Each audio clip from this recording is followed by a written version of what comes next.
Muy buenas tardes a todos, bienvenidos a una nueva masterclass. El día de hoy estamos con el expositor, el licenciado José Font. Esta masterclass es de generalidades de la estructura normativa aplicable, normas nacionales. Ya está conectado el licenciado José.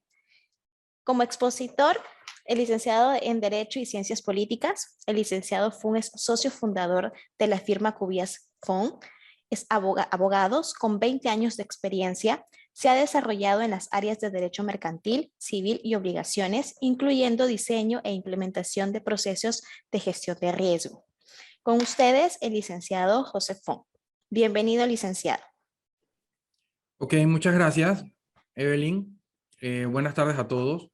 Me gustaría ver si podemos compartir la pantalla eh, para que podamos compartir la diapositiva. ¿Me comentas, Evelyn, se ve? Sí, se ve bastante bien. Bien, perfecto. Bueno, empezamos en materia. Vamos en materia un día como hoy que las calles están vacías, así que tenemos chances de podernos enfocar en la parte de lo que vamos a hablar el día de hoy. Como bien lo dice el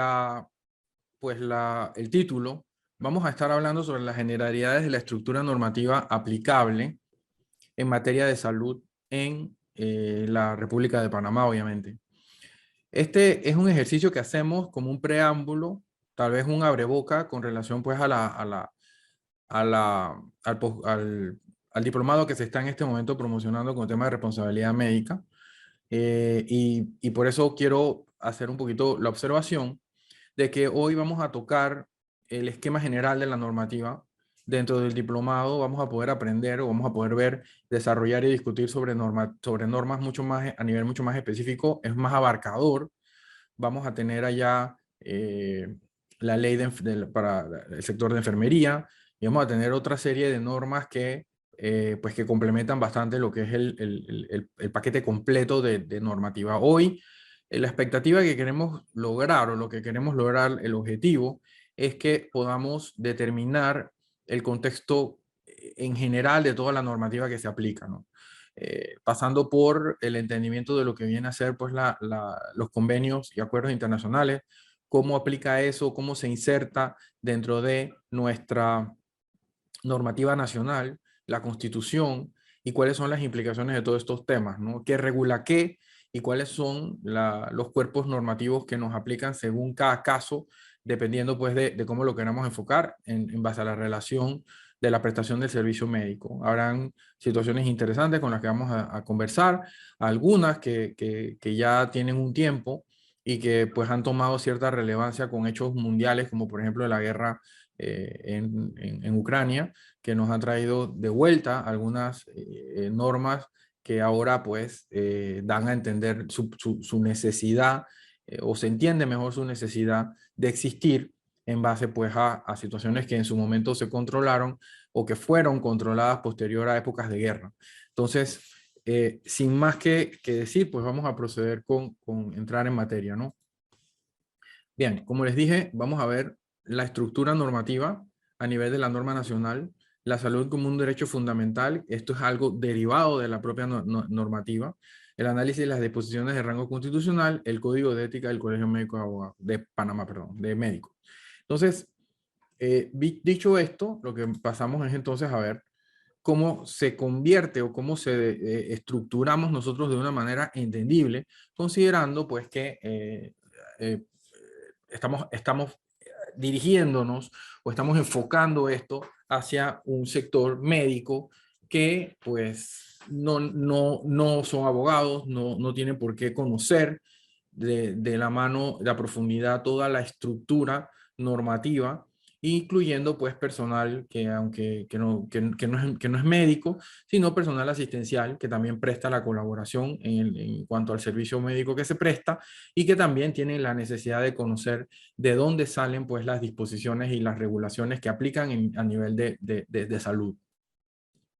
En primer lugar, lo que ustedes están viendo ahora mismo en gráfica es algo que en el derecho se llama la pirámide de Kelsen, ¿no? Por eso el triángulo y por eso las anotaciones.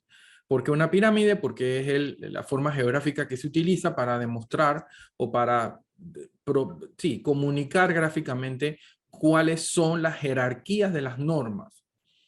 En derecho hay normas que por su naturaleza aplican de una manera preponderante sobre otras. Entonces, no es lo mismo estar frente a una ley, no es lo mismo estar frente a un decreto, ante una resolución, y mucho menos es, digamos, estar frente a una norma de rango constitucional, porque las normas de rango constitucional en general están por encima de toda la normativa, al punto que ninguna ley o ningún decreto puede contradecir la norma constitucional. Sin embargo, en este caso tenemos una situación muy curiosa, y es qué ocurre con el respecto o con respecto a las normas provenientes o que son de carácter internacional, entendiendo esto como los convenios, los tratados y las convenciones que Panamá ratifica.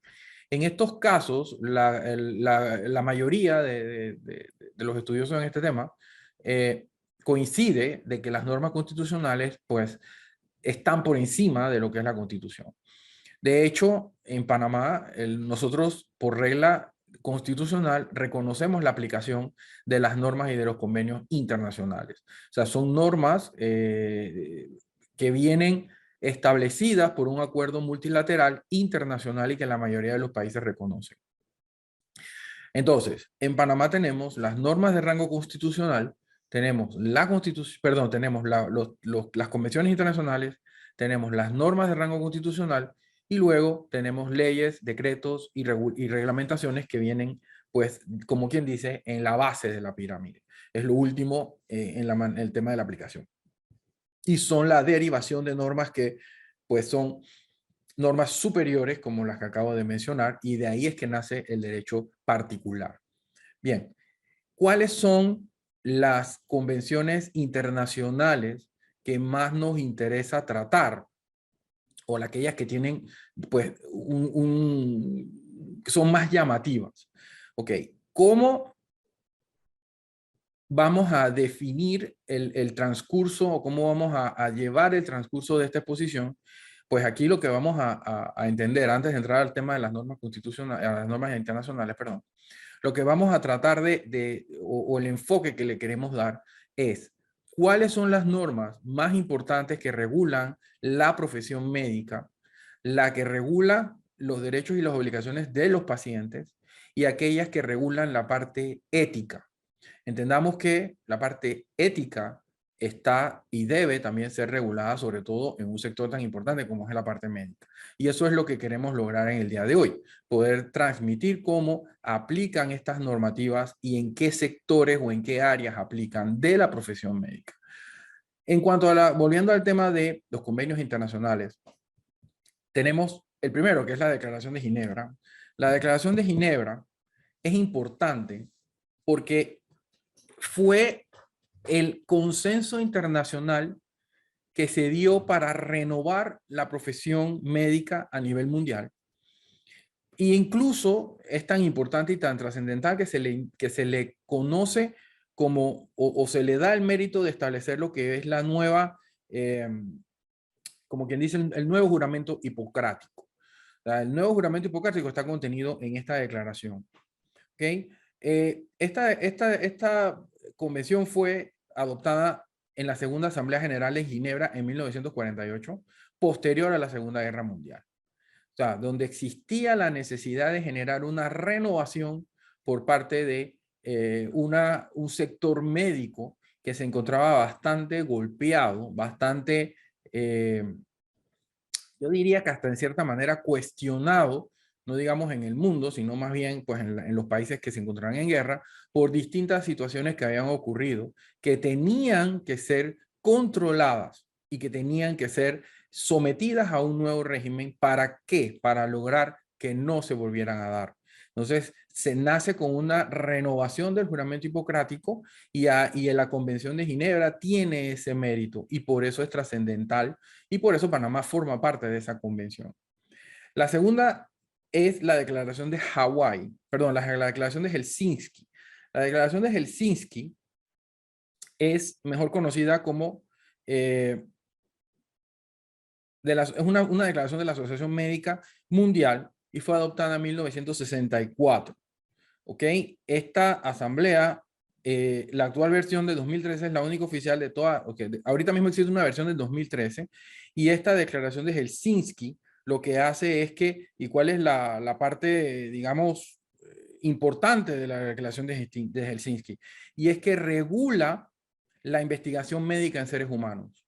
Y ya verán ustedes sin mucha necesidad de que yo les ahonde mucho, por qué la necesidad de un acuerdo mundial sobre la investigación sobre los humanos posteriormente, después de la Segunda Guerra Mundial, donde se dio pues todo el genocidio que ya todos conocemos con relación a los judíos y donde se pues desarrollaron múltiples procesos de investigación sobre el sujeto, sobre la persona humana, y eso pues fue identificado como un problema, como una situación que no podría volver a repetirse. Y por eso nace este nuevo acuerdo de la Declaración de Helsinki que regula la investigación sobre los humanos.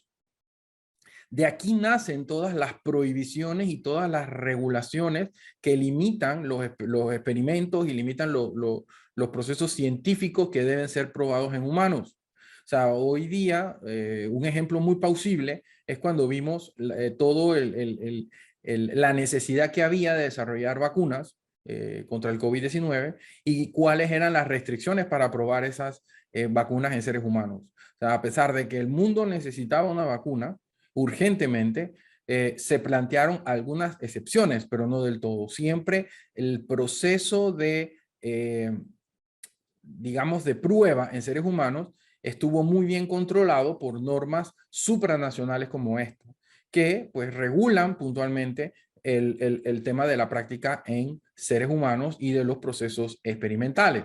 Como todos, bueno, la mayoría sabemos, en Panamá eso está regulado, el Ministerio de Salud no permite la realización de investigaciones en seres humanos, ni mucho menos realizar procesos experimentales si no se cuenta con el aval del Comité Nacional de Ética y con el Comité Interno de Ética del hospital en donde esto se desarrolle. Entonces hay unas restricciones muy puntuales y muy específicas para la aplicación de este tipo de procedimientos sobre los humanos y eso se lo debemos a la Declaración de Helsinki.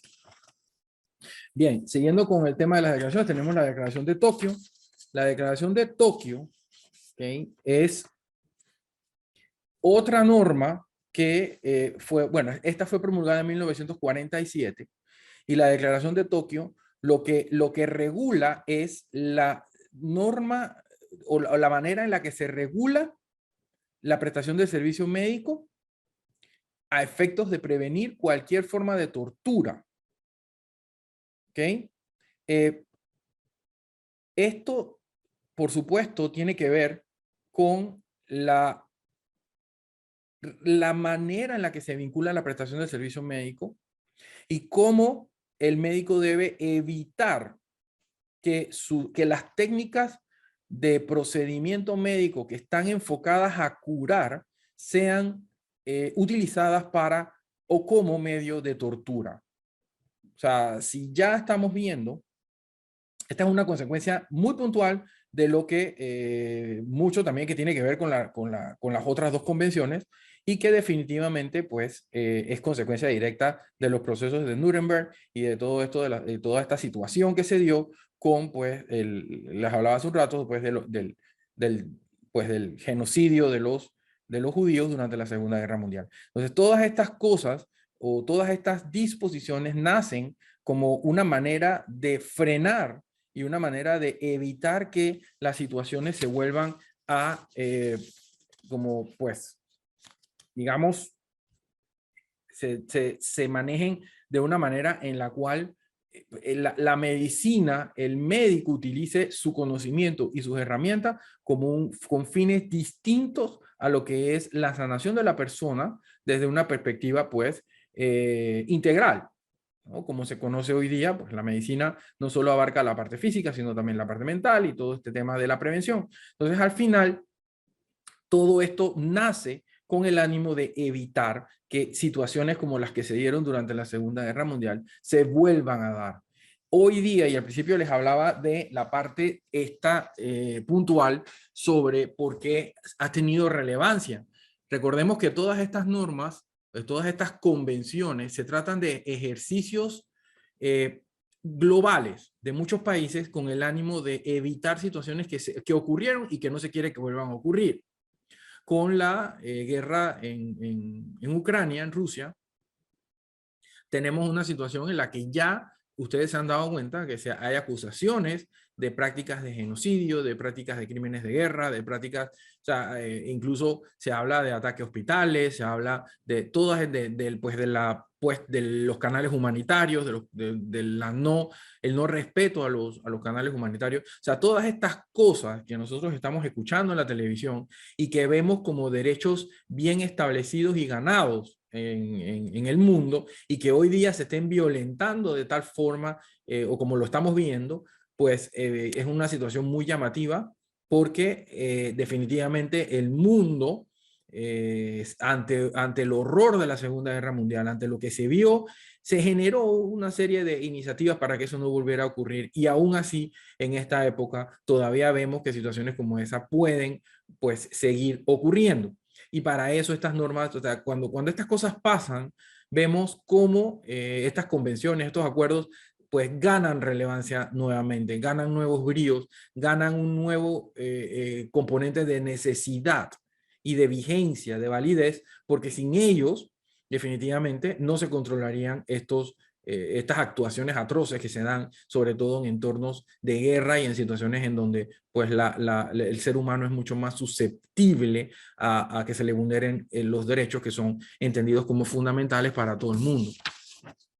Bien, una vez que ya analizamos la parte del derecho internacional, recordemos que países como el nuestro, que son relativamente jóvenes con relación a países que tienen pues muchísimo más tiempo de existir, nosotros pues tenemos la tendencia a, digamos, desarrollar nuestra normativa interna en función a este tipo de situaciones y este tipo de regulaciones. O sea que lo que nosotros tenemos internamente pues es un reflejo bastante claro de toda esta normativa que se va nutriendo poco a poco con todas las nuevas innovaciones en temas regulatorios y en temas técnicos regulatorios, porque no solamente estamos hablando de las leyes que regulan el ejercicio de la medicina o el ejercicio o el desarrollo o la operación de un hospital o del sector médico, sino que estamos hablando de otras cosas que pues obviamente se vienen desarrollando en el día a día de la prestación del servicio médico.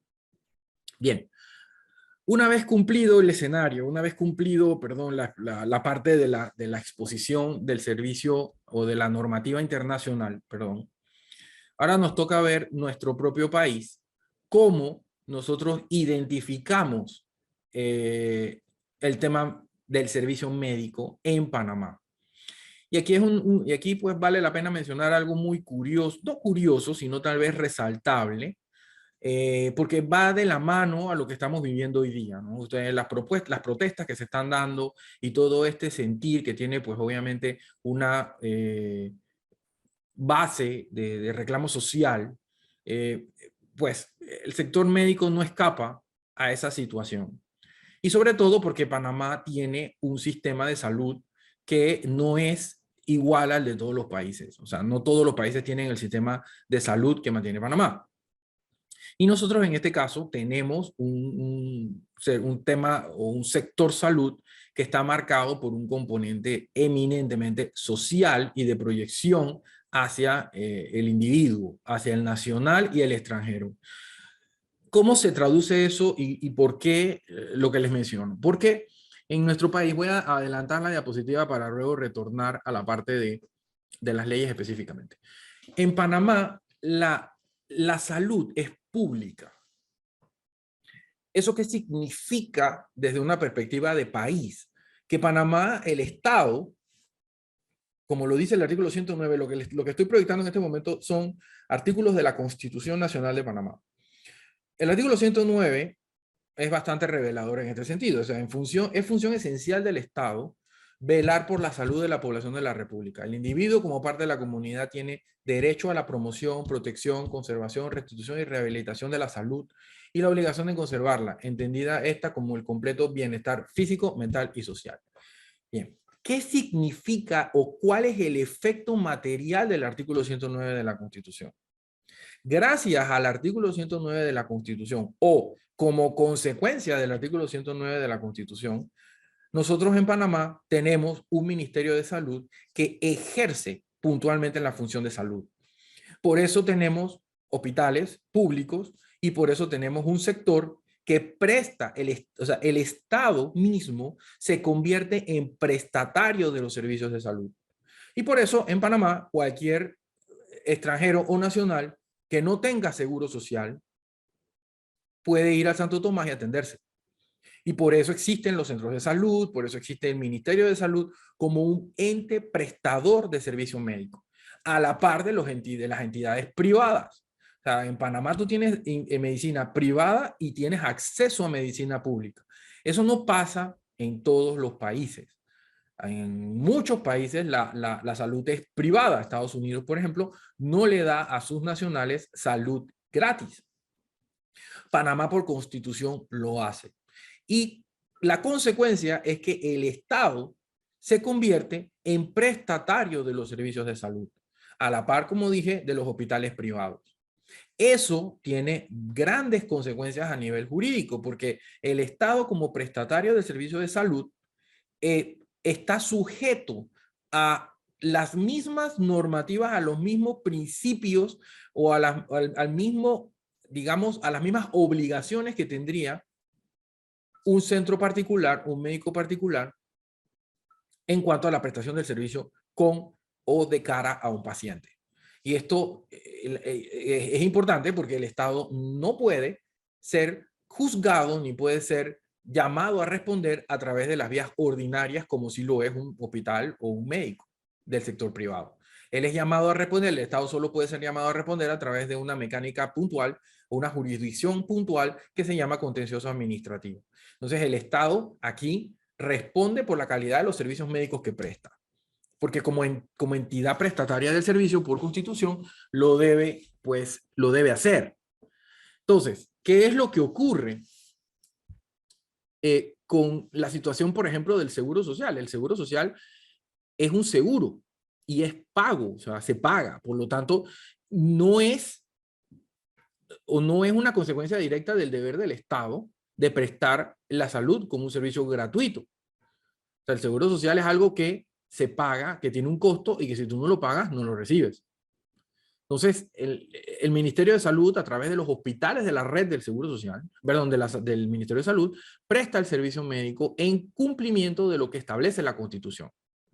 Aquí podemos ver, por ejemplo, el artículo 110 en materia de salud corresponde primordialmente al Estado el desarrollo de las siguientes actividades. Ahí ven más o menos cómo la propia Constitución obliga al Estado a desarrollar políticas en cara a la prestación de un servicio médico, un servicio de salud de manera gratuita. Capacitar al individuo, por ejemplo, tenemos proteger la salud de la madre, del niño y del adolescente, combatir las enfermedades transmisibles, ¿no? Crear de acuerdo a las necesidades de cada región establecimientos en los cuales se presten pues, obviamente los centros de salud, regular y vigilar el cumplimiento de las condiciones de la salud y de la seguridad. Todas estas son como materias puntuales.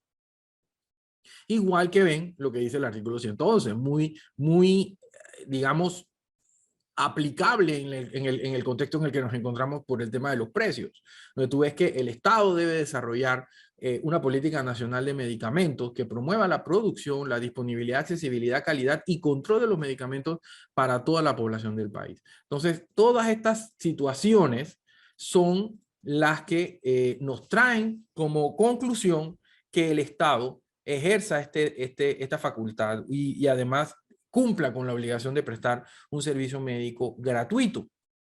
¿Qué otros derechos tiene el ciudadano panameño de la misma connotación que este? Pues obviamente tenemos el derecho al trabajo, tenemos todos los derechos que son a la vida, el carácter social, porque nuestra Constitución en general está gobernada por un carácter social, donde lo que se busca, pues obviamente, es un bienestar que alcanza la mayor cantidad de los conciudadanos. Y ese es el corte que tiene nuestra Constitución. Cuando habla de cortes, porque en temas constitucionales las constituciones son distintas y cada constitución tiene una manera de clasificarse, una manera de entenderse. La nuestra es una de corte social porque tiene estos tipos de obligaciones que corresponden a una necesidad de propugnar o de garantizar a la gran mayoría ciertos beneficios y ciertos derechos básicos. Puntualmente de lo que estamos hablando, pues el derecho en este caso a la salud. Bien, luego de que nosotros establecemos esta parte de todo el esquema de cómo nosotros vemos a la Constitución Nacional estableciendo el derecho a la salud, el derecho a la salud por parte de todos los panameños, toda la normativa que viene debajo de ella, por eso es la pirámide de Kelsen, todo lo que viene debajo de la Constitución, que vienen siendo las leyes, los decretos, son aquellos que nos vienen a indicar o vienen a desarrollar ese principio de la Constitución. O sea, la Constitución manda a que el Estado garantice la salud. Pero eso, ¿cómo se hace y cómo se desarrolla? Se hace a través de normas que son inferiores a la Constitución, las leyes, los decretos, las resoluciones. Entre esas leyes y decretos, como mencioné al principio, en el diplomado de responsabilidad médica se va a hablar mucho más a fondo de las normas, porque en un tiempo, o sea, en un masterclass como este, no podemos abarcar toda la normativa, pues la normativa es bastante prolija y hay que establecerla de una manera en la que se pueda esquematizar y hacer que se entienda de una mejor forma para pues un público que no es abogado y que incluso para un abogado es difícil darle el seguimiento a todas estas normativas que son muy amplias y muy numerosas. Entonces, en ese caso, empezamos por materia y vemos cómo hablamos de la profesión médica. La profesión médica, ¿okay?, se regula, y hay que entender aquí que, cuando hablo de profesión médica estamos hablando de quién ejerce o quién da una idoneidad o quién la puede quitar o cómo no se acredita un médico para ejercer la profesión en Panamá. Tenemos la ley 88 de 1941 que todavía está vigente. Ha sufrido 3 o 4 modificaciones, pero sigue estando vigente. Entonces, esta es la ley que regula las características que debe reunir un médico para poder recibir la idoneidad y poder prestar el servicio en la República de Panamá. Como todos sabemos, se necesita tener una idoneidad para poder ser médico y no pueden aspirar a esa idoneidad, pues algunas personas que definitivamente no reúnan las características o los requisitos. Tienes que convalidar, si es que estudiaste afuera, tienes que hacer una serie de cosas, tienes que ser panameño, tienes que hacer una serie de reunir una serie de requisitos que pues deben estar que deben estar cumplidos para tú poder ejercer la profesión médica en el territorio nacional. Durante mucho tiempo, la única universidad que podía graduar médicos era la Universidad Nacional, la Facultad de Medicina, hasta que pues se crearon otras universidades con otras facultades de medicina que también pueden graduar profesionales médicos y pues, pero siguen pasando el mismo proceso de acreditación de los internados, la práctica en el gobierno, todo estos temas para pues lograr la idoneidad y también pues para optar por algunos procesos de lo que es el tema de la especialización en aquellos médicos pues que pasan o quieren pasar de lo que es la acreditación de médico general. Entonces, la ley 88 del 41 es la norma a la cual nos tenemos que referir para poder establecer esa disposición. Bien, la ley 88 del 41, que textualmente se llama así, por la que se crea la Junta Nacional de Higiene y se señalan sus funciones y se dictan medidas relacionadas con el ejercicio de la medicina, es una norma muy pequeña. Puedo mostrar aquí en cámara una copia. Más o menos es esto. O sea, es una norma que ha tenido que sufrir muchos cambios porque evidentemente pues, hoy día, desde el 41 acá, ha pasado muchas cosas. Entonces hay muchas disposiciones que la han reglamentado, que han modificado, pero llama la atención de que sigue siendo una norma que está vigente. La ley 66 del 10 de noviembre del 47 es la que aprueba el Código Sanitario. El Código Sanitario actúa digamos, complementa a la ley 88. sea, ellas en teoría esas dos normas son las que regulan en general el apartado de salud como país. Entonces, porque el Código Sanitario es el que regula la práctica puntual de lo que debe imperar en un hospital, en una clínica, los procedimientos, cómo se deben seguir. O sea, es operativo.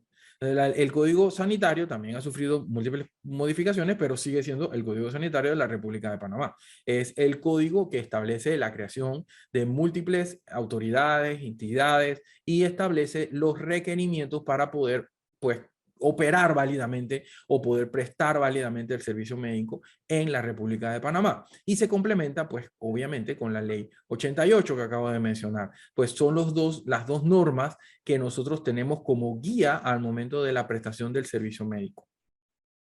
Luego que ya hemos visto la regulación normativa, recuerden que al principio hablaba yo de la normativa, es decir, estas son las normas que nosotros debemos traer cuando queremos saber qué necesito yo hacer para hacer válidamente, prestar el servicio médico válidamente en Panamá. Si yo no respeto, no sigo los requerimientos que se hablan en esas normas, pues no puedo ejercer el derecho, el ejercicio de la medicina en la República de Panamá.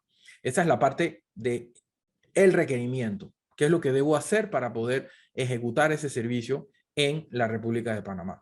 Bien.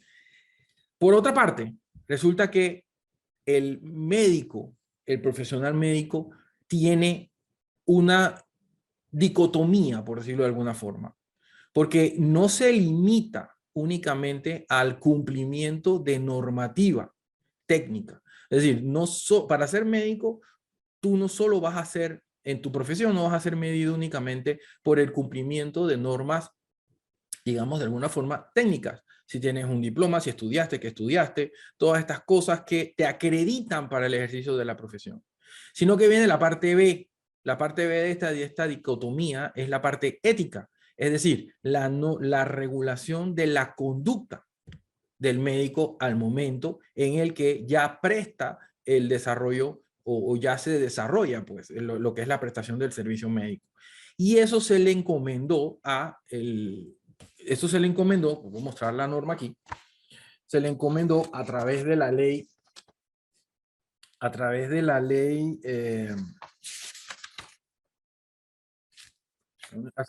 41 de 2002, mostrada ahí, que es la que establece el colegio médico.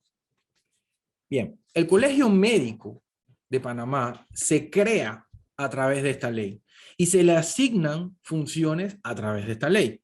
Y dos de esas funciones son las que yo voy a traer a colación por temas, pues obviamente, de tiempo, ¿no? La primera es que una de las facultades que tiene el colegio médico es promover la honestidad, la eficiencia técnica y el mantenimiento de la ética en el ejercicio de la profesión médica. Y 5, vigilar y sancionar disciplinariamente la contravención de las normas éticas por los profesionales idóneos de la medicina, de conformidad con lo previsto en esta ley, su reglamento y el código de ética que corresponda. Al colegio médico le corresponde, a su vez, generar el código ético de la República de Panamá para los médicos. ¿Por qué? Porque tú no puedes exigirle a una persona que respete una normativa que no conoce o que no existe. Porque el concepto de ética es amplio.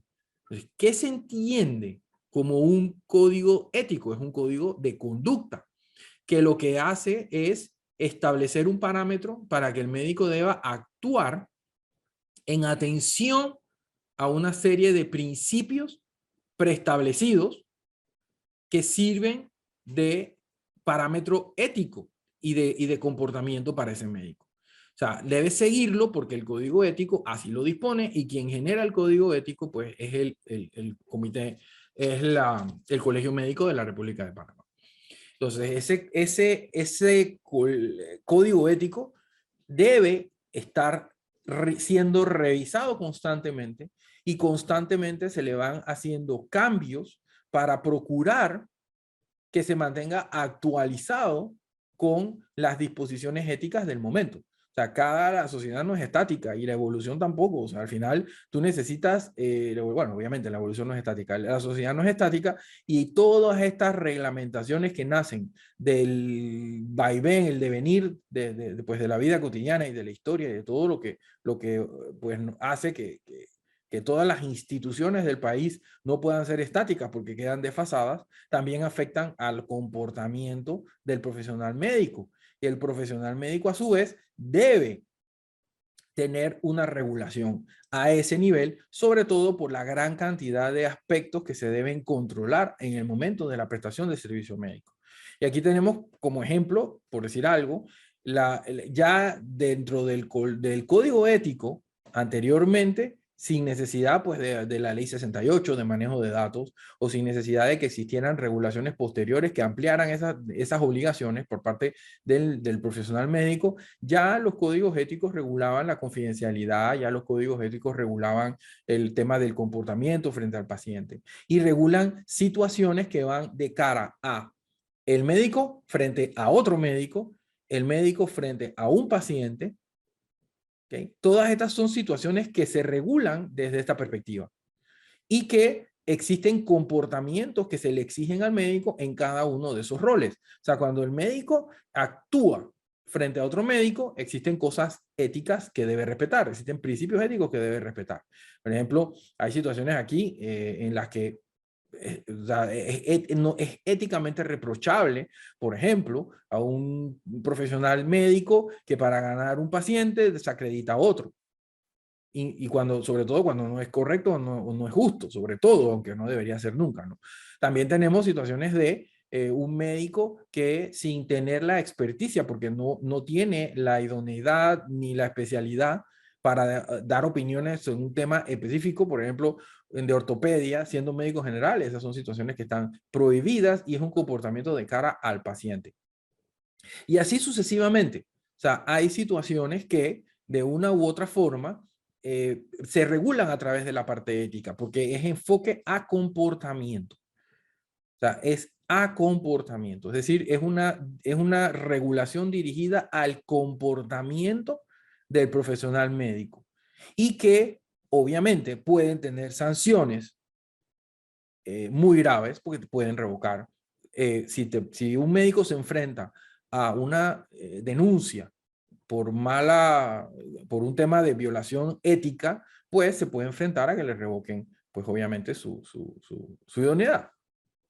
Entonces, el Comité de Ética del Colegio Nacional de Abogados, de médicos, es el que se encarga pues, de tomar todas estas disposiciones frente a la parte del médico y su actuar, como lo dije, frente a médicos y frente a pacientes cuando se trata de temas, pues, de conducta éticos. Valdría la pena que cuando se estudie la posibilidad de cambiar el código ético de médico, código ética médica, valdría la pena que se enfocara también aquellas regulaciones que vinieran a ser aplicables cuando el médico actúa frente a el hospital o frente a la entidad de prestación de servicios médicos. Porque también existen regulaciones que deberían aplicar de cara a la entidad, a los hospitales, a las clínicas.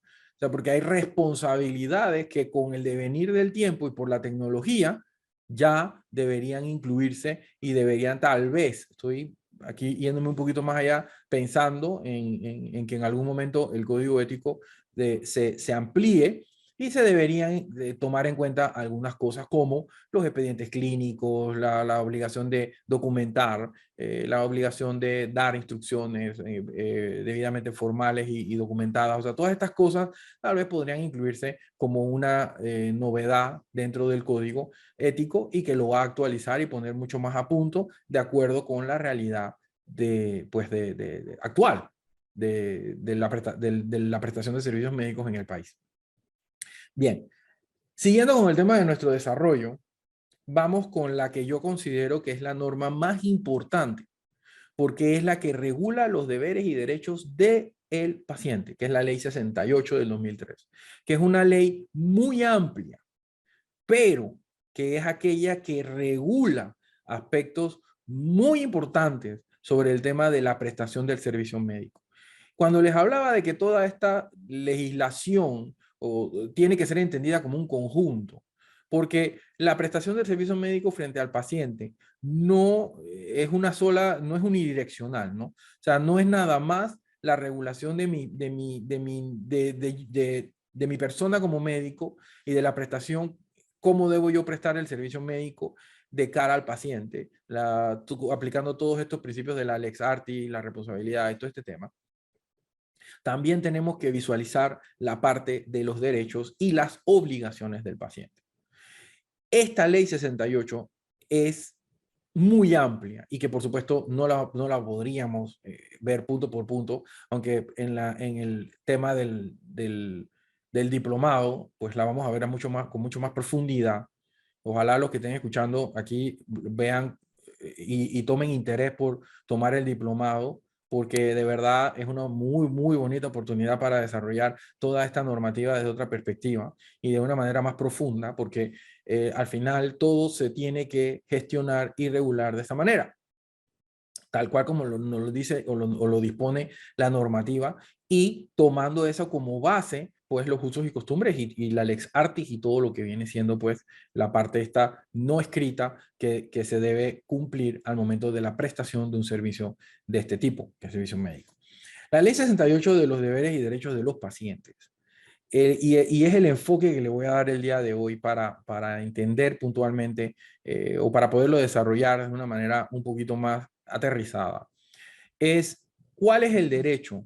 Si yo hiciera una pregunta abierta y ustedes tuvieran la necesidad de responder, de cuál es el mayor aporte de la Ley 68 con relación al paciente, con relación a lo que él tiene como derecho fundamental. Al final, la respuesta correcta tendría que ir enfocada en torno a el entendimiento de la voluntad como el soporte básico para la prestación del servicio médico. ¿Y qué quiero yo decir con la voluntad? Bien, el paciente tiene el derecho, y yo diría que es un derecho indelegable, insoslayable, de decidir sobre su propia suerte. O sea, la ley 68, mal o bien, lo que viene a hacer es a concretar a través de una norma el derecho que tiene el paciente de ser el único que puede controlar su destino. Él tiene que saber y tiene que decidir si quiere o no quiere someterse a un procedimiento médico. Antes, estoy hablando de hace mucho tiempo atrás, y un poquito de antecedente a la norma, a la ley 68. El médico era una especie como de, mira, no quiero hacer una similitud y que nadie se me ofenda, pero el médico era una persona incuestionable. Esto pasa o pasaba porque el acceso a la medicina, el acceso al servicio médico en algunas áreas era tan difícil que cuando se tenía acceso a un médico, nadie se atrevía a contrariar al médico. Nadie podía o nadie quería realmente ir en contra de lo que el médico dispusiera. O sea, si el médico decía, señor, mire, eso usted tiene que ponerse mentolatum en una picada de avispa, el tipo se le iba a poner y una vez que se le quitara, el médico era lo máximo. Entonces, eso tenía, obviamente, una connotación. A nadie se le ocurría cuestionar el conocimiento de un médico. Y por eso uno, pues, obviamente en esos tiempos, en aquellos tiempos en donde no había, obviamente no estaba la ley 68, mucho tiempo atrás, no se cuestionaba lo que el médico dijera. Y el médico asumía ese rol. O sea, ¿quién le iba a pedir a uno un consentimiento formado en ese tiempo? Nadie. Las cosas fueron cambiando, todo de la mano pues del mayor acceso a la información, mayor desarrollo de las comunidades, personas que ya pues estudiaban, al punto en el que nos encontramos hoy en día, donde el médico es cuestionado en muchos casos por digamos, los dictámenes o los tratamientos que imparte u ordena que se ejecuten.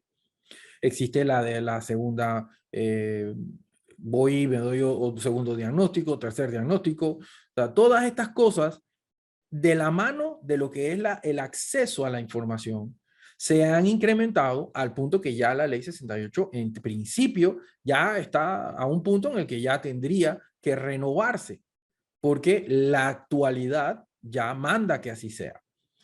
Pero ese tema del consentimiento no es un tema inventado ni es un tema novedoso para la época. De hecho, en otros derechos y en otras jurisdicciones y en otras materias de ley, el consentimiento del individuo es fundamental. ¿Por qué el consentimiento? Porque es que el consentimiento como tal, la voluntad, es un elemento que no puede faltar en un contrato porque sería nulo. No puede faltar en ninguna transacción. De hecho, hoy día, uno de los principales derechos de los consumidores a través de la ley de protección al consumidor es precisamente el consentimiento. Es precisamente la voluntad externada que debe dar ese cliente, en este caso este paciente, para poder que se le realice un determinado procedimiento. Sin embargo, como siempre pasa, no se limita a eso, no es un consentimiento puro y simple, tal cual como que yo estoy de acuerdo. Tiene que ser un consentimiento informado. ¿Qué significa que el consentimiento tenga que ser informado? Eso significa que el consentimiento tiene que ser dado con toda la información que uno le pueda proporcionar al paciente para que él pueda discernir lo que más le conviene, al punto de que pueda negarse a recibir un tratamiento. Y eso es algo difícil de concretar. O sea, cuando digo difícil de concretar es porque la cantidad de situaciones que se generan de esto son tantas que al final es probable que la propia ley falle al momento de querer dar una directriz o al momento de querer indicar o cumplir realmente con lo que es. Porque esta es una ley que empieza diciéndote, no, mira, el paciente tiene el derecho a que él es el único que puede determinar la suerte de lo que le va a pasar. Y yo les estoy traduciendo, porque obviamente la ley es la ley y hay que pues traducirla un poco para poderla hacer entendible. Lo que hace la ley es decir, mira, el paciente, en primer lugar, usted médico tiene que decirle al paciente todo lo que él necesita saber para que él, en base a un ejercicio de valor, un ejercicio de consecuencias, pueda definir qué es lo que él quiere que le ocurra. Tanto así que él puede decidir no pasar por una situación y quedarse así hasta que aguante. Eso es lo que dice la norma.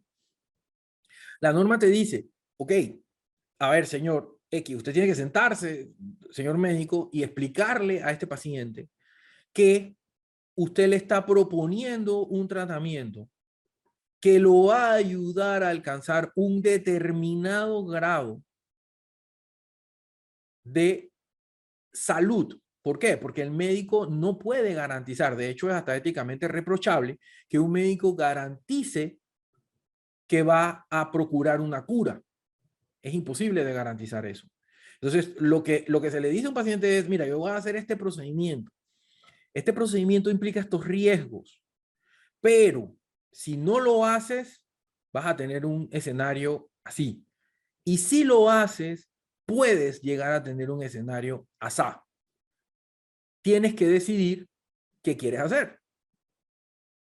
Eso en el escenario de cuando nos toca a nosotros como individuos tomar esa decisión. Pero la propia ley también desarrolla qué ocurre cuando somos nosotros los responsables por otras personas. Es decir, cuando la persona tiene que decidir por un menor o por una persona incapaz, entendiendo una persona incapaz a una persona que no puede ejercer su voluntad porque no está en la capacidad cognitiva o física de hacerlo. Entonces, en estos casos donde la ley interviene y dice, bueno, ¿quiénes son los que pueden? El papá, la mamá, el esposo o la persona que ella designe.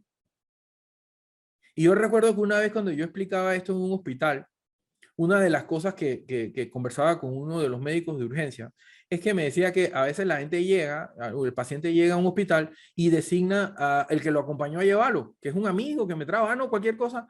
Hey, hey, te voy a poner aquí para que cualquier cosa tú seas él.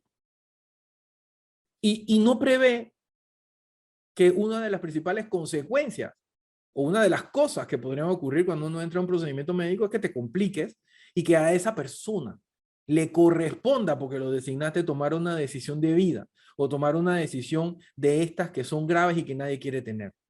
Entonces, a veces uno mismo como paciente, cuando nos toca estar como pacientes, no dimensionamos muy bien cuáles son las responsabilidades y cuáles son nuestros derechos. O sea, yo tengo que ser consciente de que también en un momento determinado voy a poder estar en esta situación y el médico tiene que advertirlo. Entonces, la ley 68 lo que hace es decir, mira, aquí el paciente tiene todos estos derechos.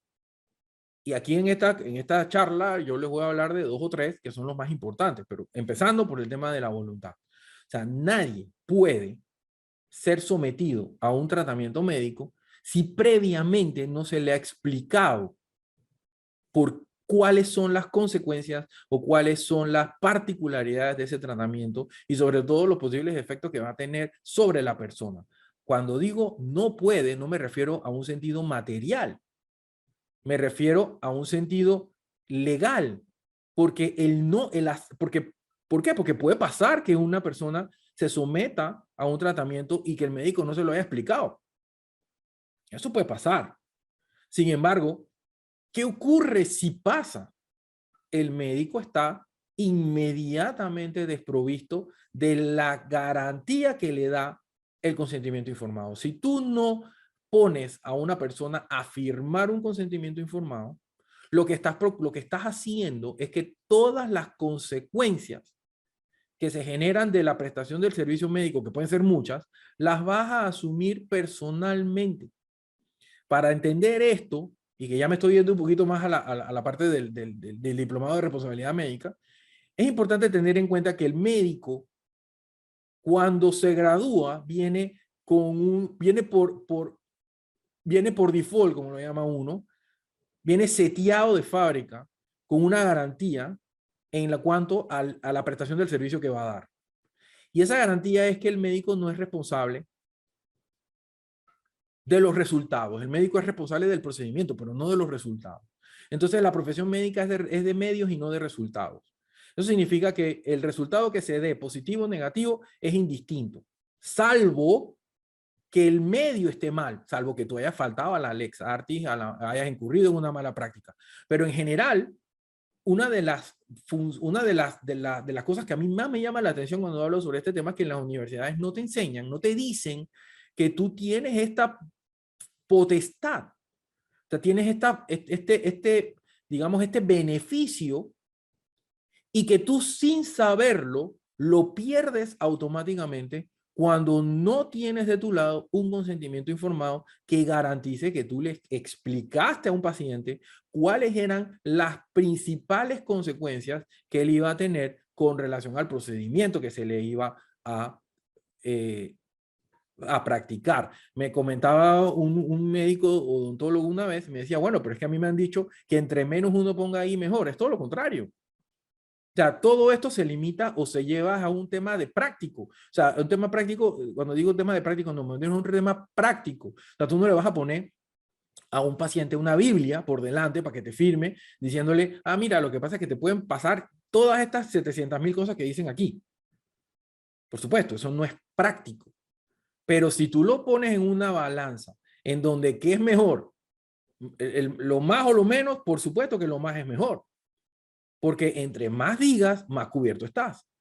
Entonces, el médico, cuando no firma el consentimiento informado, se hace responsable de aquellas consecuencias negativas, pero esperables del procedimiento. Porque en un procedimiento médico pueden ocurrir consecuencias que son a la vez negativas, pero son negativas porque afectan a la persona. Es decir, si tú le colocas a una persona, por decir un ejemplo muy simple, si tú le vas a poner una inyección a alguien y tú le dices, oye, mira, la inyección siempre puede traer como consecuencia que te rompan un capilar, que te toquen un nervio, que se te ponga morado, que se te ponga rojo. Todas esas cosas son esperables.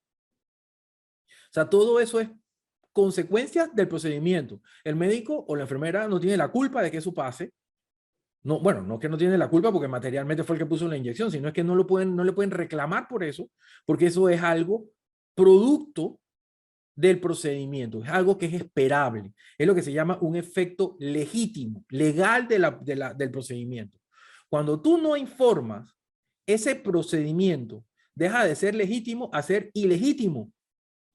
Es decir, entonces, aunque se trate de un efecto propio del procedimiento, el médico va a ser responsable. Y todo eso porque no cumplió con hacer pues lo que nosotros llamamos el consentimiento informado. Y el tema del consentimiento informado también es que el consentimiento informado, a diferencia de lo que se cree, también puede ser transmitido de manera verbal. O sea, el médico, y es lo que en la mayoría de los casos ocurre. ¿Cuál es el problema con el consentimiento informado verbal? Que al final se traduce en un problema probatorio. Si tú necesitas probar que dijiste algo y tú no tienes un papel que diga eso, entonces se va a volver entre tu palabra contra la del paciente. Entonces, por eso es mejor tener nuestro consentimiento informado y tener pues que llenarlo. Hay una situación aquí que es llamativa. Primero, el consentimiento informado de lo que el médico explica sobre un procedimiento y el consentimiento informado de la entidad médica que presta el servicio en cuanto al servicio médico asistencial, que son distintos. Entonces, la responsabilidad del hospital, de la clínica, viene dada también por lo que no dijo. Entendamos que los hospitales tienen, y también aquí adelantándome al diplomado, tienen una responsabilidad de cara al paciente que puede ser entendida en doble vía. La primera es porque todos los servicios médico-asistenciales que nosotros prestamos en un hospital con nuestro personal, obviamente van revestidos de la necesidad de tener que practicarlos en base también al ex artis y en base pues a un procedimiento específico. Pero también tenemos un deber de cuidado, un deber de supervisión sobre lo que al paciente le ocurre en nuestras instalaciones. Y es lo que ha estado fallando la Corte de Justicia de Panamá en base a la responsabilidad de los centros médicos y de las clínicas y de todo. ¿Por qué? Porque se supone que el paciente recurre a un hospital bajo el entendido o la promesa tácita del hospital o la clínica de seguridad. Es decir, hey, aquí en el hospital estás tranquilo que aquí no puede ocurrir que de repente el médico haga lo que quiera, que aquí de repente que te vayan a poner una anestesia que tú sabes, que aquí nosotros cuidamos de que hayan un nivel mínimo de cuidado, de cara incluso a lo que el propio médico haga. Es una dualidad. Por un lado tiene el médico la responsabilidad de hacer las cosas bien. Y por otro lado, si lo hace en una clínica o en un hospital, la clínica o el hospital como médico, como centro asistencial, tiene la obligación de prestar un servicio de cuidado. Y entre esas obligaciones está la de también informar. Y sobre todo en un escenario en donde nosotros como clínicas o hospitales tenemos mucho que decir. Porque nosotros no solo nos debemos al tema de la prestación del servicio como tal, sino también a múltiples cosas en las cuales yo informo. Por ejemplo, precios, por ejemplo, permisologías por ejemplo, entendamos ahora con el COVID, quién entra, quién no entra, el uso de las cosas, o sea, si fumas, si no fumas, si puedes traer tu mascota, no te puedes, son tantas cosas que realmente tú te pones a pensar que en realidad al momento en el que tú haces una admisión, sea electiva, que bueno, que tiene que ser electiva para que tú realmente tengas la oportunidad de hacer todo esto, tú tienes múltiples situaciones que tienes que garantizar al paciente como médico asistencial. Y si no lo haces, también vas a tener responsabilidad. Antes se manejaba la tesis de que el médico era el responsable por las consecuencias de la prestación del servicio, siempre que era responsable y eximía al hospital o a la clínica si no mantenía una relación de trabajo. Entonces, en estos casos, ya la jurisprudencia Los jueces han evolucionado al punto de decir, no, no, es que tú como hospital eres responsable, tú como clínica eres responsable por el deber de cuidado. Entonces se ha encontrado la manera en la que se vincula la responsabilidad del hospital y de las clínicas de cara pues a las, digamos, pues las obligaciones que tenemos frente al paciente.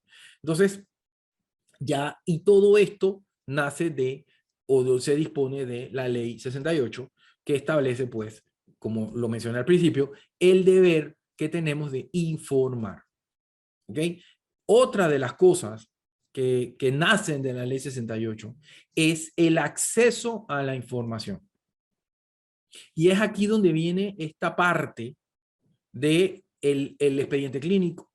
El derecho que tiene el paciente de recibir del médico o del centro asistencial una copia de su expediente clínico y de todos los actos que se hayan o que se hayan ejecutado en su persona es otro de los derechos importantes que nacen de la ley 68. Por un lado, nace la obligación por parte pues, para los médicos y los centros médicos asistenciales de tener un expediente clínico completo. Y cuando te pregunten, oye, yo quiero mi expediente clínico, tú deberías poder presentarlo de una manera entendible, de una manera que el paciente pueda derivar sin problemas qué fue lo que se le hizo, qué se le administró y cuáles fueron los procedimientos a los cuales se le sometió. La propia ley te dice, oye, yo en este caso, pues es importante también tomar en consideración que hoy día no se trata realmente de que tú, cuando yo voy a un hospital y digo, mira, yo quiero mi expediente clínico y lo que me van a dar es una serie de copias ahí que nadie entiende. Digo, de eso no se trata. Se trata de que realmente tú puedas tener una información que sea entendible para ti como persona, porque al final el hecho de que tú presentes el expediente clínico a un otro médico para que lo entienda o a un abogado si es que tienes un reclamo o lo que fuera, eso es una derivación del derecho a la información que tú tienes. Porque tú como paciente tienes el derecho a que se te diga realmente qué fue lo que te hicieron. Y tiene que ser una información entendible. O sea, no puede ser 500 hojas de unas cosas ahí que tú ni vas a entender. Entonces, al final, la propia ley te dice, oye, tú tienes la obligación hospital de llevar un expediente clínico, donde debe llevar una bitácora de todo lo que le hagan a este paciente mientras esté ahí. Y luego ese paciente tiene el derecho a pedirte esa información, que tú en teoría ya debiste haber cumplido y debiste tener. Así que ahora te toca a ti entregar esa información. Pero tiene que ser entendible, tiene que ser de una manera que se pueda comprender para que la persona sepa claramente cómo son las cosas. O sea, al final, eso es otra de las derivaciones de la ley, eh, 68.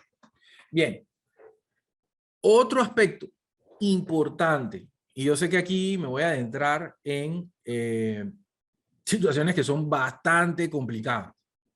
¿Ok? ¿Por qué es complicado? Porque este debate ya yo lo he tenido muchas veces.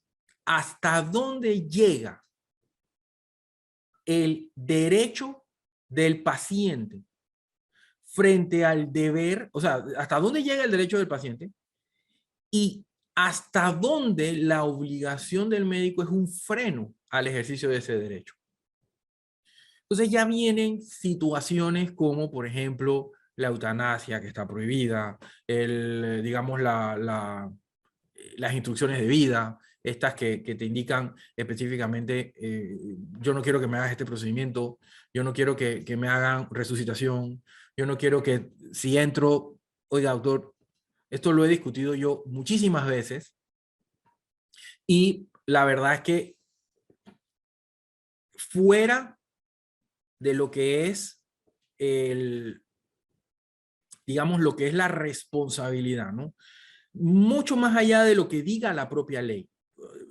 Del deber ser, hablemos mejor del deber ser. Y de lo que nosotros como profesionales de la medicina entendamos que es éticamente, porque aquí hay normas éticas que se chocan. Por un lado, tú tienes o sea, el deber que tiene el médico de hacer todo lo que sea necesario para prevalecer, para hacer que prevalezca la vida. Y por otro lado tienes en contraste el derecho que tiene el paciente a decidir sobre su propia vida. Entonces, éticamente, el médico tendría que enfrentarse a una situación bien compleja a nivel ético. Porque por un lado está llamado a preservar la vida y hacer todo lo posible, pero por otro lado también está llamado a respetar lo que el paciente dispone, que es su última o su voluntad, al momento en el que se dé una situación de vida o muerte. Entonces, viene toda esta parte de, de qué es lo que realmente uno debería hacer. Pero si nos vamos a lo que la propia Ley 68 especifica, la propia Ley 68 te dice que te da el derecho de la famosa voluntad anticipada. Yo le llamo pues, más o menos una indicación, una indicación de vida, porque al final es ahí lo que te van a decir es, como médico, yo quiero que hagas esto o no hagas esto, pero la voluntad anticipada. A mi modo de ver, esta es mi opinión como abogado, la propia Ley 68 lo desarticula. Porque la propia Ley 68 dice, está bien un médico, el paciente puede hacer eso, que él no quiera que tú lo revivas, lo resucites, todo eso está bien, pero el médico no puede hacer nada que contraríe el derecho a la vida de la persona. Entonces, de la misma manera, en como te dicen, tienes que respetar la voluntad anticipada, de la misma manera te dicen, hey, pero aquí hay un tope.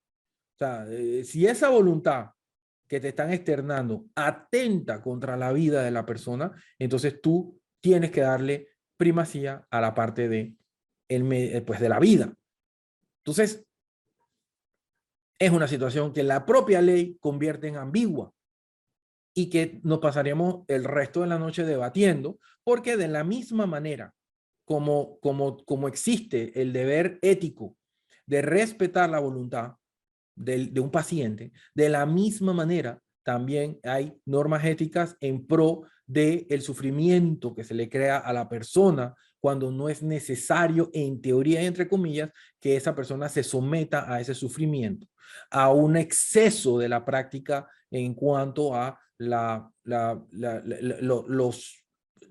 los ejercicios de resucitamiento o de todo esto. Y esta parte yo se la dejo al doctor Villalobos, que él es el que realmente entra mucho más en profundidad en la parte esta de la ética y de la contrastación entre el derecho de los pacientes y el deber del médico de procurar la vida más allá de cualquier cosa.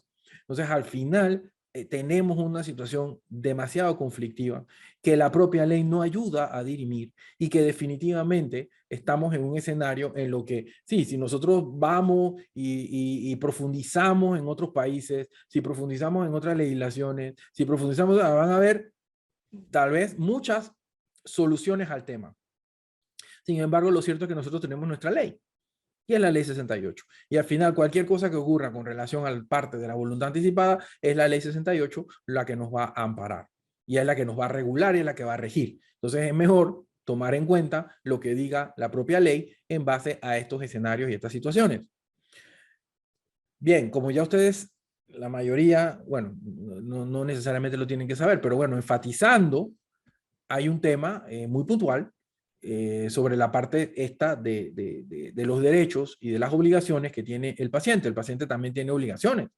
El paciente tiene las obligaciones de respetar, de seguir los procesos, seguir los tratamientos, de hacer caso, tiene una serie de cosas, pero definitivamente la realidad es que la ley 68 se caracteriza por los derechos del paciente más que por las obligaciones que nosotros les podamos exigir, porque de esos derechos se traducen en obligaciones que tiene el médico y el personal asistencial, las clínicas y los hospitales de cara pues a el cumplimiento o la satisfacción del derecho que tiene el paciente.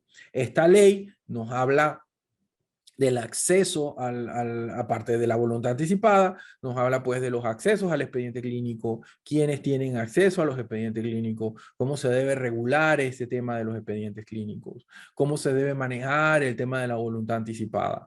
Todo este tema, toda esta parte de a quién notificar, de quién requerir una instrucción en un momento determinado ante la falencia.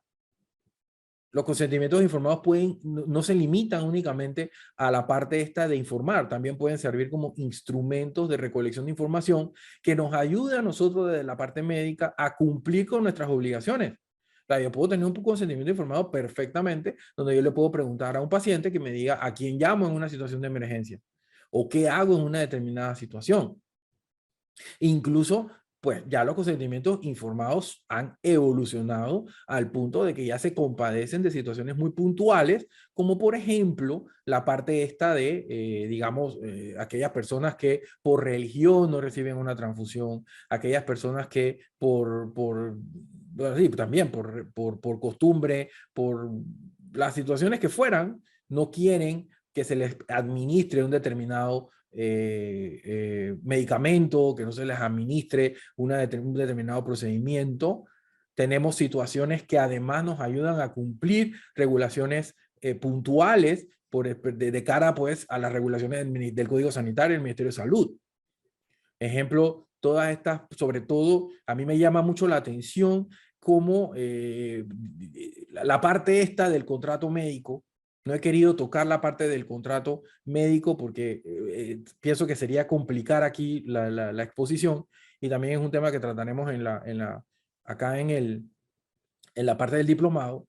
Pero dentro del contrato médico, el contrato de maternidad, por decir un ejemplo, y cómo la evolución del factor comercial nos ha llevado a el nacimiento de contratos y de prestación de servicios de parto que van pues acompañados de muchas, digamos, beneficios para la madre en cuanto a cuartos, en cuanto al acceso de personas, en cuanto a qué puedes hacer allí, qué celebras, qué no celebras. Y también vienen pues otras prohibiciones de la cara de este tipo de servicios de maternidad. Por ejemplo, cuando puntualmente se deben prohibir la concurrencia de las doulas, temas de este tipo que sabemos que no se pueden dar dentro de un centro médico y que deben estar regulados en aquellos consentimientos informados que regulan esa materia. Cada clínica, cada hospital, cada centro médico asistencial y cada médico en su consulta particular pueden manejar el tema de la manera en la que consideren que es, porque no existe un librito de cómo tú vas a poner tu consentimiento informado. Tú puedes tener diferentes maneras de presentar consentimiento informado desde una perspectiva tal vez de información, tener una perspectiva de información y también como una herramienta de recolectar información para nosotros poder cumplir con las obligaciones que tenemos de cara pues al profesional de cara al paciente. Bueno, dicho todo esto, yo creo que hemos avanzado bastante y pensaría que podemos pasar a lo que es la parte de preguntas y respuestas para no cansarlos demasiado. Evelyn, si nos ayudas con eso. Sí, claro. Bueno, primeramente también felicitarlo, licenciado. Un excelente tema. Hemos estado bastante atentos. Hay 4 preguntas. Voy a comenzar con la primera. Dice, ¿la responsabilidad se maneja de diferente forma en la atención pública que en la privada? No, no, la verdad es que no. La responsabilidad que existe, acuérdense, una de las cosas, bueno, en el momento que estábamos hablando sobre el tema de la responsabilidad, hay que tomar en cuenta que una de las consecuencias de que el Estado sea prestador del servicio médico es que nosotros ya sabemos que cuando un médico es empleado nuestro en un hospital, hay una responsabilidad que es solidaria, una responsabilidad que en derecho se llama vicarial, es decir, tienes una responsabilidad directa por las actuaciones del médico porque es tu empleado. En el caso del Estado, ¿okay? Cada vez que en el Estado ocurra una situación, la diferencia que va a haber es que en el caso de los médicos privados o los hospitales privados, la responsabilidad que se adscribe al centro médico privado va en doble vía. Tienes la responsabilidad que nace porque el médico es tu empleado o el personal asistencial, y la responsabilidad que nace del deber de cuidado. Entonces ahí tienes como dos, ¿no? Dos que van en paralelo. En el sector público no es que no ocurra de esa forma, es que no puede ocurrir de esa manera porque en los hospitales públicos no existe esta dualidad del médico privado, porque todos los médicos que operan ahí son, y cuando hablo operar no me refiero a la palabra puntual médica, sino pues a prestar los servicios allí, son empleados del Estado. Entonces el Estado es el patrono de todo el que está allí. Entonces la responsabilidad es única, porque vas a ser responsable por la negligencia directamente. En este caso porque es empleado tuyo. Entonces ahí es donde se da y también, bueno, hay una diferenciación. Se habla de la calidad de los servicios médicos, de la prestación de los servicios médicos públicos y de los privados. Sin embargo, la responsabilidad viene a ser igual. Hace poco veía yo la noticia hace tal vez unas 2 o 3 semanas atrás de un médico que era empleado del Ministerio de Salud, que resultó condenado por mala praxis a nivel penal. Entonces digo, si en ese caso, en esa situación, la responsabilidad civil podría tal vez explorarse frente al Estado. O sea, la persona que se vio afectada puede reclamarle al Estado por la prestación de los servicios médicos. Así que pasa muy similar a lo que operaría pues tanto en el sector privado como en el sector público. Ok, ok, muchísimas gracias por su respuesta, licenciado. Seguimos con otra pregunta. ¿Qué medidas se toman para no repetir errores? Tocando el tema de la memoria de la organización. Ok, bien. Tomemos en cuenta que esto, si lo ves, lo ves inserto en un proceso de gestión tipo cumplimiento, ¿no? Estas son las famosas oportunidades de mejora, ¿no?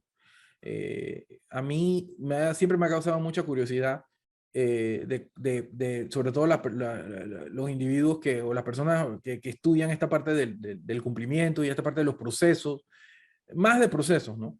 Entonces, cada vez que pasa algo, en vez de decir, bueno, y no porque esté mal, sino de que me llama la atención solamente, en vez de decir, oye, mira, este error, vamos a tratar de no corregirlo. Entonces, lo que hablan es una oportunidad de mejora. Entonces, ¿qué medidas se toman para no repetir errores? Eso va a depender del proceso interno que tú tengas de control, ¿no? De la práctica dentro de tu hospital. Porque digo, para no cometer un error, o lo haces a nivel personal, como médico, en cuyo caso tú vas a tener que tener tu propio sistema de calidad, o lo vas a tener dentro de un hospital como un sistema de calidad puntualmente. Y en estos casos, los sistemas de calidad deben incluir, como todos los sistemas de gestión, un proceso de autoevaluación continua y un proceso de correctivo para no solo actualizar el sistema, sino evitar que errores como los que tú mencionas se vayan repitiendo cada vez. Entonces, estos temas siempre en un proceso, digo, estamos hablando de que la pregunta es amplia en el sentido de que estaríamos hablando de un hospital o un centro médico que tenga un proceso de calidad establecido. Pues si no lo tienes, entonces ese sería como quien dice el primer paso, tocando lo que tú hablas como el tema de la memoria de la organización, que es un tema que desarrolla el doctor Villalobos en su parte del diplomado, pero es específicamente eso, tú necesitas tener un sistema. Si tú no tienes el sistema, pues obviamente no lo vas a poder hacer de una manera eficiente. Y eso es algo, pues obviamente, que se estudia y se desarrolla, ¿no? Claro que sí. Bueno, siguiente pregunta. ¿Cómo yo como paciente puedo saber de mis derechos? Bien, generalmente es un deber del hospital, un deber del centro médico, dar a conocer los derechos del paciente. Cómo tú lo hagas, pues es un ejercicio bastante libre digamos, a la iniciativa de cada uno, ¿no? Hay gente que lo pone con un banner allí y te los deletrean todos. Hay otros que tienen distintas versiones para niños, para otros, y así lo van. Hay otros que lo tienen inserto en sus políticas de blanqueo, perdón, de consentimiento informado. Cuando tú llegas, te haces el registro, hay otros que lo tienen allí, hay otros que lo explican, pero también está la ley 68. La ley 68 tiene todos estos derechos y deberes que tiene el paciente, aunque en principio no, una de las cosas que uno hace cuando le comunica a un paciente y para que él decida desde un consentimiento informado, pues obviamente es comunicarle cuáles son sus derechos para que la persona sepa. Ahora, aquí hay que ser algo cuidadosos. Los derechos de los que uno habla es como decirte, o sea, nosotros podemos tener por decir algo chistoso, tú puedes tener una jirafa, un banner de una jirafa ahí, como que hablando todos los derechos que tiene un paciente. Pero esos derechos es como un concentrado. O sea, porque ahí te van a decir, usted tiene derecho a que se le informe. Ah, porque se le informe qué cosa. Ah, usted tiene Exacto. derecho a que lo traten con dignidad. Usted tiene derecho a no sé qué. Usted tiene derecho. Está bien, todos esos son derechos, tal cual. Pero al final, el ejercicio de esos derechos y la manera en la que yo procuro que esos derechos realmente se le respeten a la persona son otros 500 pesos. Entonces, eso no necesariamente es una cosa ligada con la otra, pero básicamente es deber de todo el mundo como darlos a publicitarlos y procurar que se sepan. Sí, ok, listo. Muchas gracias, licenciado. Siguiente y última pregunta. Dice, buenas noches, excelente conferencia. Tengo una pregunta dada la condición clínica de un paciente que tiene, por ejemplo, una enfermedad terminal y decide que no se le reanime. ¿Qué hacer? Tomando en cuenta que hay muchas patologías crónicas en donde prolongar ciertas condiciones le causaría más sufrimiento al paciente. ¿Qué se hace en ese caso si se contradice, como menciona la ley 68? Bueno, la pregunta, por eso decía yo que involucrarnos en ese tema yo sé que es complicado, porque no hay una respuesta. En realidad, Neira, que estoy viendo aquí tu nombre, excelente pregunta. Honestamente, no hay una respuesta correcta, porque tú tienes con una confrontación de temas éticos aquí. O sea, por un lado, es éticamente reprochable que tú prolongues la vida de una persona sin la necesidad o sin digamos, la expectativa real de una recuperación. ¿Por qué eso es obviamente reprochable? Porque tú no puedes hacer eso por el simple hecho de querer tener a una persona ahí en un UCI facturándole. O simplemente porque no le vas a prolongar, tú sabes que no haces nada pues con un aparato respiratorio. Entonces, esas situaciones son reprochables éticamente. Entonces, si además tú tienes a una persona que ya te dijo a través de un consentimiento informado que no quiere que se le resucite o que se le reanime en una situación X, tú tienes que tomar en consideración tantas aristas y por eso es que esto es un camino muy espinoso y pedregoso. ¿Por qué? Porque resulta que en una situación como esa, si el paciente tiene familia y resultara que tú pudiste hacer algo para salvarle la vida y no lo hiciste porque la persona no te dijo porque no quería, entonces vas a tener que lidiar con la familia que te va a decir, hey, pero espérate, es que tú por ley tenías que haberlo hecho. Y es como decir, o sea, al final de cuentas se te arrepintió a media crisis y tú no hiciste nada. Entonces, como médico, la situación es muy complicada, sobre todo cuando no es una situación tan obvia, porque al final no siempre, ok, no siempre nos vamos a encontrar frente a una situación blanco y negro en donde la persona tiene todos los pronósticos de que no hay nada que hacer y que tenerlo conectado a un pulmón artificial o a un medio de soporte de vida específico no va a lograr ningún beneficio porque ya todo el mundo coincide en que eso ahí no hay nada, hay muerte cerebral, hay una serie de situaciones ahí que ya pues no hay reversa. Esa es una cosa, pero a veces eso no es tan fácil de entender. A veces eso no es tan fácil de tomarlo, de tenerlo tan claro. Entonces, en esos casos, pues obviamente lo que yo le he dicho al que me lo ha preguntado en un momento determinado es que si fuera yo, haría lo posible hasta donde pudiera, pues proceder a una reanimación. ¿Por qué? Nadie se va a poner bravo porque hiciste lo posible por revivirlo. Se te pueden poner bravo por no haberlo hecho. O se te pueden poner, te pueden reclamar que tú pudiste y no lo hiciste. Sin embargo, ¿quién te va a reclamar que tú hiciste lo necesario y lo posible hasta un determinado punto? Porque es que ese punto no siempre se alcanza, o sea, ojo, o sea, cuando tú tienes una situación en la que ya no hay más nada que hacer, eso es un punto que se alcanza, llegas a esa situación, pero no necesariamente entre el punto en el que empezaste, porque imagínate algo que yo comentaba en alguna de las charlas que dábamos sobre esto, y decía, bueno, supongo una persona, y hablo sobre mi propia persona para no hablar sobre la salud de nadie, en que yo llegué y el médico me dice, mire, señor Funes, yo puedo hacer esto, yo puedo hacer todo lo posible y aquí hay 50-50 de posibilidades. ¿Ok? Y yo le digo a la persona, y le digo al médico, sí, pero tú sabes una cosa, si ya tú me estás diciendo que yo estoy casi que con una situación en la que no me voy a poder curar, entonces no me interesa. Si no puedes hacer más nada, hey, no me revivan, no haga más nada, no voy a poner a mi familia a con este tema, ¿no? Entonces, imagina que dentro de la operación, ese 50% va bien. O sea, porque recuerda, es un 50-50, o sea, tú te sometiste a una, imagínate, si yo no quisiera, como Josefún, tener la oportunidad de una mejora, ni me meto a la operación, o sea, ni me someto al procedimiento, porque ¿para qué? Entonces, como decirte a ti, médico, dije, oye, mira, vamos a probar para ver, ¿no? Y tú me estás diciendo que son 50%. Entonces, ya yo de salida estoy condicionando, ya te estoy dando indicios de que efectivamente, si la cosa funciona, entonces yo, claro, tengo interés en que funcione. Entonces, cuando estamos en ese interín, hasta dónde tú sabes a dónde llega ese 50% de probabilidad, hasta dónde tú, ese adicional que puede salvarme la vida o no en una situación, cómo uno sabe cuándo lo tiene que aplicar o cuándo no. Entonces, el punto es que, aun una manera absoluta de ver las cosas, si yo te dije no me revivas, que no me revivas o que no, o una voluntad anticipada, ¿qué significa eso? O sea, al final de cuentas, ¿qué? No me puedes hacer resucitación, no me pueden hacer, no tengo derecho a un carrito de paro, no sé, digo, al final de cuentas los médicos lo sabrán mejor que yo, pero eso es muy cuestionable. Yo una vez, una situación muy triste, porque no era, pues obviamente no era un tema médico, sino más un tema legal, me tocó formalizar una voluntad anticipada de un médico. Entonces, en esos casos, los médicos saben.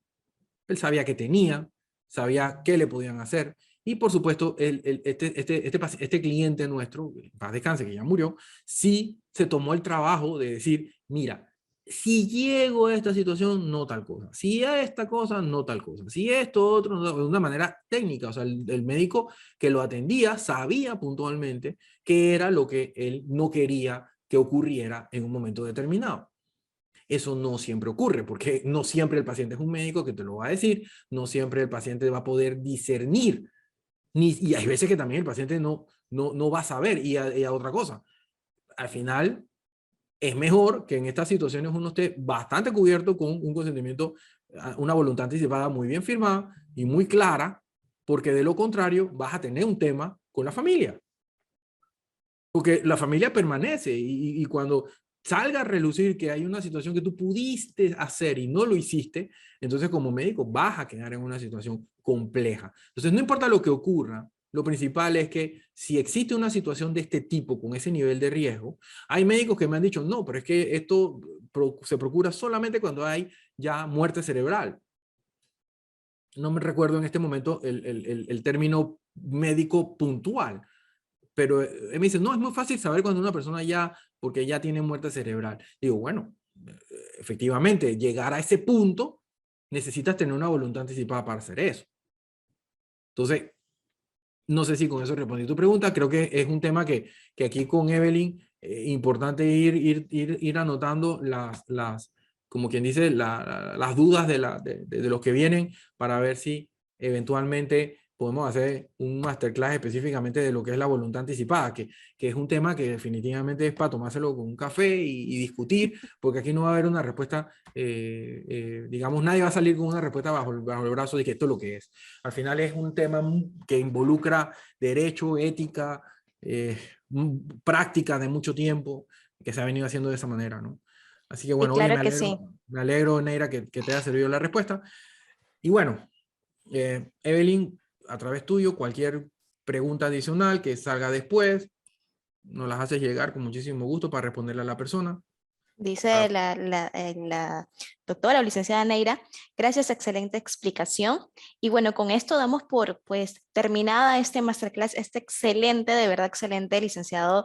Hemos quedado bastante no satisfechos porque todavía seguimos pues con varias dudas, me imagino, en el público también. Y no cabe duda de que posiblemente sí tengamos otro masterclass donde la cual podría ser el tema de voluntad anticipada. Y así es que de igual forma, si imagínense las personas que están ahorita conectadas, si esto es un masterclass, cómo viene este diplomado junto al doctor Edwin Villalobos, bastante material, bastante experiencia de por medio de los dos. Así es que este diplomado está para el día 4 de octubre. Así es que a través de Acrópolis Capacitaciones estamos a la orden para cualquier consulta. Ay, déjeme ver, hay una otra pregunta. La doctora Gema, ella me dice, excelente clase, muchas gracias doctora Gema por estar ahí presente. Así es que, sin más, muchísimas gracias a todos por su atención, que tengan una excelente noche. Muchas gracias, licenciado. Hasta luego, gracias a ti. Hasta Chao. luego.